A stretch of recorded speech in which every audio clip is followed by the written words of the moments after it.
Oye Israel, el Señor nuestro Dios, el Señor uno es. Muy buenas noches tengan todos ustedes. Estamos iniciando la noche del primer día de la semana. Con ella el Abdala Shabbat, la partición del Shabbat. También el día 17 la cuenta del Sefirot Omer, la cuenta de las gavillas. Tenemos de prioritario no solamente el Abdala Shabbat, sino saber en qué tiempo estamos. Ese reloj profético que no se mide con el tiempo, sino por los sentimientos y la toma de decisiones desde nuestro ser interior. Terminamos 2 porciones semanales e iniciamos el ciclo de otras 2 porciones. Bueno, las 2, la 27 y la 28, Tazre Mesorá, si concibieres y leproso. Ahora tenemos a Jereimot y Kadoshim, después de morir y santos. Entonces unimos esas 4 frases para poder entender un poco más el tiempo que estamos viviendo. Cuando la espiga del Tiferet se trae a la gavilla del Tiferet. Tiferet quiere decir belleza, esplendor o resplandor, o sea, la belleza de la belleza. Cuando esa belleza interna que se muestra en el mundo exterior brilla solo y exclusivamente cuando logramos ser santos, que es una promesa. Y entonces por eso tenemos en esa cuenta de las gavillas, el día 17, Tiferet en Tiferet, belleza de la belleza. Y pues en este Abdala Shabbat de la porción semanal Mesorá hacemos la introducción a la porción semanal a Jereimot, la última de las 2 que estudiamos la semana pasada y la primera de las 2 que vamos a estudiar la semana que viene. Entonces se completa ese ciclo de 4 porciones dobles. Con esta frase: si concibieres leproso, después de morir, serán sagrados. Entonces hay que morir ¿a qué? Para ser sagrados, para ser santos. Ese Jereimot, pues es la porción del día sagrado de Yom HaKippurim, del día de nuestra suerte, del día de Purim. Y por eso, pues es la porción que se lee, es la parte de la porción que se lee en Yom Kippur. Pues el día más sagrado porque es el día de la reconciliación, y por eso pues obviamente con nosotros mismos y con el Todopoderoso. Y entonces esto sucedió en la inauguración del templo al 8º día, que los 2 hijos de Aarón mueren, y Yahweh le dice a Moshe que no entren en todo tiempo para que no mueran. Entonces hay que entrar a la vida en el tiempo de vida, o hay que morir a lo viejo para nacer a lo nuevo. Yeshua lo explica de una manera más práctica: no echar vino nuevo en odre viejo, porque se echan a perder los 2, o no poner remiendo nuevo en una de la vieja, porque pues se pierde el trabajo. Entonces, bueno, ¿cómo no morir? Sabiendo que tenemos vida y vida en abundancia, corrigiendo nuestros errores, porque si la paga del pecado es muerte, y quitamos el aguijón de la muerte, que es el pecado, el error, pues entonces no hay muerte. Y por eso, estando ya Yeshua autor y consumador de nuestra fe, pues se requiere solamente un solo sacrificio, porque une todos esos 4 sacrificios por el pecado, por la culpa, por el orgullo y por la reconciliación en uno solo. Entonces llega allí como lo que conocemos como cortina del punto medio, lo que separa de la muerte de la vida, el árbol del bien y del mal al árbol de la vida, ese árbol de la vida del infinito. Por eso morir a lo carnal para pasar al lado de la santidad es en sí lo práctico de la esencia que le tomamos a estas 2 porciones semanales que se encuentran ahí pues en el capítulo 16 hasta el final del capítulo 19, 20 del libro de Vayikra o Levítico. 19, 20 al 27, ahí termina el Kadoshim, o santos. Bueno, santo en sí es como una boda, por eso se le llama Kaducha, o sea que es un compromiso con el Eterno, de esa promesa de vivir en santidad cuando tenemos esa boda, lo que también podemos llamar como las bodas del Cordero, de pasarnos al lado de la santidad, al mundo invisible, morir a lo carnal para pasar al lado de la santidad, o sea, al lado del mundo invisible, al lado del mundo energético, de una vida espiritual, para materializarlo en el mundo físico. O sea, lo que no se ve es muy importante. ¿Por qué? Porque lo que no se ve es donde sucede lo que después vamos a ver. Y allí es donde sucede lo que después vemos, lo que veremos.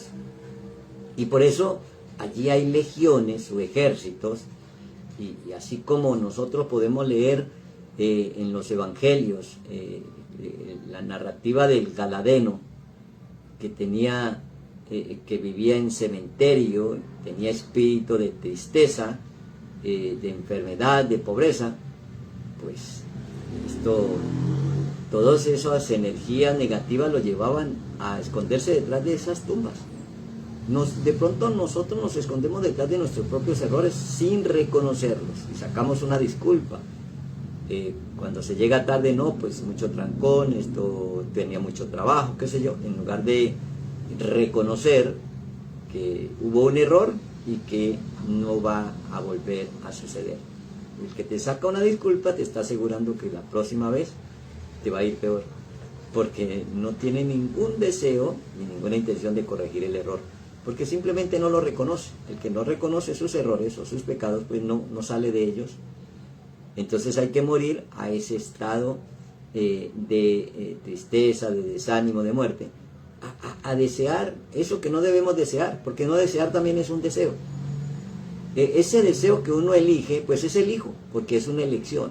Elegir es dar a luz el hijo, porque se determinó por algo, sea bueno o sea malo. Por eso somos el padre del deseo. O sea que cuando uno elige fue porque deseó más de lo que no eligió. Eso que elige, entonces hay que redimir, hay que elegir salud, alegría, gozo. Así también como en ese mismo viaje que hubo tormentas al pasar al otro lado, y eso para la tormenta, había tormentas porque los espíritus bajos no quieren que libere al Gadareno, ni tampoco que resucite la hija de Jairo, ni mucho menos que le cure el menstruo a la mujer menstruosa. Todas estas no son historias de sucesos que ocurrieron en la época del Mesías, sino algo que ocurre a diario en nuestro entorno, en nuestras vidas. La hija de Jairo quiere decir Yair. Yair quiere decir el que lleva iluminación. Y la hija de Jairo, Talita Cumi, o sea, levántate debajo de este talit, son las palabras que le dice Yeshua, entonces, o de esta cobertura, entonces, pues, al iluminado, o sea, Yair, al que lleva luz, solo les corresponde creer y darle comida. Por eso dice, bueno, dale comida a la niña, que no está muerta, está viva. Entonces, esa comida precisamente es lo que estamos consumiendo hoy, ese maná que nos da el aperitivo de lo que va a ser el plato fuerte de la semana. La primera porción la que leímos después de morir, que se refiere a lo que sucede en el 8º día, cuando se inauguró el templo, a la muerte de los 2 hijos de Aarón, y entonces pues se hace la cuenta y la labor del sacerdote en ese día. Lo que sucede en ese día, eso es lo que se lee en Yom Kippurín, o en el día de la expiación. Entonces, en el día de Yom Kippur, lo que tenía que hacer para que no muera, y por eso al entrar se establece una promesa. Si ustedes entran a esa dimensión, ustedes van a vivir una vida sagrada, o sea, serán sagrados. Y ser sagrado es ser casado, estar comprometido. Por eso boda en hebreo es kaducha, y kaducha viene de kados, y kados quiere decir resplandecer, limpio, puro, brilloso. O sea que santo no es alguien que anda con un disco aquí en la cabeza, con una aureola. Santo es una persona que vive en luz, que conoce las leyes universales y las pone por obra. A eso se le llama Kadoshim, porque tiene un compromiso con el Eterno, el compromiso del amor. Dice, si me amas, guarda mis mandamientos. Entonces, al guardar sus mandamientos, entro al estado de comprometido, Kadush o Kadoshim, santos. Y por eso la expresión santo me seréis, porque yo soy santo. O sea, si recuperamos la imagen y la semejanza del santo de los santos, pues nuestra vida debe ser sagrada. Entonces, no es que es una obligación que tengo que ser santo, es una promesa. porque si hacemos trabajo correcto, pues accedemos. Por eso los evangelios hablan de los llamados a ser santos, de los santificados, de los santos que están en tal parte. O sea, son diferentes estados de conciencia conforme a la santidad, conforme a lo sagrado. Entonces, ¿a qué hay que morir para ser sagrado? Pues allí viene el ángel de la noche, que se conoce en la mística hebrea como Lilith, el deseo desbordado sexual, o sea, tener intimidad sexual solo por el placer y no para canalizar la energía de vida. De ahí fue que se tomó la idea de que se tenía intimidad solamente para procrear hijos. No, pero es que no necesariamente es en ese sentido. Esa intimidad, que es lo sagrado, se obtiene también para obtener salud, para obtener, quizás darle vida a la economía que estaba muerta, quizás darle vida a una relación que estaba también muerta, que estaba perdida. Pues hay muchas formas de darle vida a través de lo sagrado, que es precisamente esa intimidad. Entonces, después de morir, ¿a qué? Serán santos. Son las 2 porciones semanales. Entonces, lo sagrado siempre es por afinidad de forma. En este mundo se genera vida entre masculino y femenino, pero en el mundo de lo sagrado es por afinidad de forma. Por eso negativo con negativo da positivo, y positivo con positivo da positivo. Pero si le pongo negativo con positivo, o positivo con negativo, me va a dar negativo. Entonces allí pues se entiende el mundo de la energía, el mundo de los logaritmos, de las palabras y los números. Entonces Kadoshim pues viene a ser una promesa, y no es una orden, es una promesa. Y como es promesa, pues la recibimos. Entonces, pues santificar, también podríamos explicar, santificar es como unir esos 4 mundos. Santificado sea tu nombre.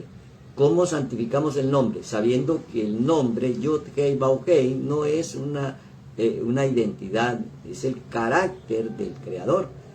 El Yud Hei Vav Hei obedece ese tetragramatón, obedece para santificar el nombre. Pues hay que unir esos 4 mundos: el de la emanación, el de la creación, el de la formación y el de la acción.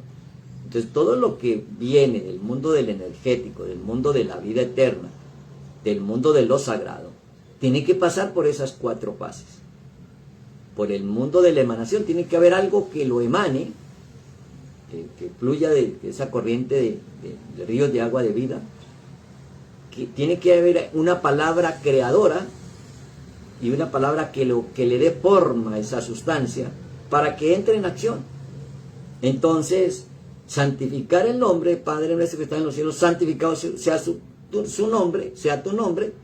Ese es unir esos 4 mundos, porque es comprender la vida, entendiendo cómo funciona la energía. Ya dijimos que ser santo es una boda, un compromiso. Es ser santo, o ese estado de ser sagrado, es estar completo, es volver a ser como éramos en el principio, es tomar la imagen y la semejanza del santo de los santos para poder vibrar, experimentar, vivir esa vida en la misma frecuencia, la frecuencia del amor. Por eso allí no se vibra en pelea ni en contienda. Por eso dice que el amor no te irrita. El amor es sufrido. El amor no espera nada de nadie, porque simplemente el amor es la única emoción, la emoción perfecta. Simplemente fluye. Por eso ni se da ni se recibe. Fluye. Porque cuando uno tiene algo, se le gasta, porque lo tiene. Y cuando uno es algo, nunca se le acaba, porque es el estado de ser. Entonces el estado de ser original es ser sagrado. Para eso hay que comprometernos. Por eso el camino de la santidad es la Torah. Son esos 10 pasos que hay que dar, esos 10 preceptos para quedar uno solo, ¿no? El sentimiento y el mundo de lo sagrado, que es el mundo del amor. O sea que no se trata de conocer la santidad, se trata de de que un santo no es ser bueno o ser malo. Un santo, o el ser santo, es ser justo. Ser y estar completo. Y por eso, pues allí eso se puede explicar como el árbol de la vida. Contener y manifestar esa luz. Si solo se recibe, se termina reventando como un globo. Pero cuando se infla hasta explotar. Pero cuando fluye, entonces entra y sale con la misma luz. ¿Y cómo ejercitamos eso? Amando al prójimo. Porque si nos amamos, pero no amamos al prójimo, en sí no nos amamos, porque sería ego. Pero cuando nos damos cuenta que somos uno, que el prójimo también es parte nuestra, entonces el amor por nosotros es el amor por el Eterno. Y como el Eterno es todo, entonces nos corresponde amar incluso hasta el enemigo. Amar al prójimo, el mandamiento esencial para el pacto de bodas, para entrar en la santidad. Por eso, pues hay que morir para ser santos. Y los nombres de las dos porciones de esta semana nos aclaran la situación en esos textos de Levíticos 18, 19 y 20. Entonces, pues así se inicia la porción de lo sagrado en el capítulo 19, el verso 1, las leyes de la santidad y de justicia. Entonces dice que habló Yahweh a Moshe diciendo: habla a toda la congregación de los hijos de Israel y diles: santos seréis porque yo soy santo. Yo Yahweh soy santo. Vuestro Dios, vuestro Elohim. Entonces por eso los dioses de las naciones y el Dios de Israel. El Dios de Israel, el carácter del Dios de Israel es amoroso y sagrado. Porque cada uno temerá a su padre y a su madre. Y mis días de reposo guardaréis. Yo Yahweh, vuestro Elohim. Y no os volveréis a los ídolos. Bueno, entonces allí empezamos a conocer el camino de la santidad según el pensamiento del Creador, no según las tradiciones y las creencias, de que simplemente porque una persona compró el título o se lo asignaron, entonces ya le llaman santo. Esos son títulos que le asignan las estructuras de gobierno de este mundo, pero no necesariamente las aprueba el mundo de la verdad, el mundo de lo sagrado. Por eso hay santos y santeros, y por eso pues para la comunidad que dirige al santero sería un ser sagrado. Pero cuando vemos nosotros sus acciones, por sus frutos os conoceréis. Entonces dice que la ofrenda de paz se come en el mismo día, al tercer día se quema, si no se come, entonces pues también nos dice que no ciegue la viña hasta el último rincón, sino que le deje al pobre. Y empieza a establecer unos principios que cuando se aplican en cualquier empresa que nosotros generemos, creamos, va a tener éxito. Las grandes empresas tienen éxito por aplicar estos principios, el principio de la santidad.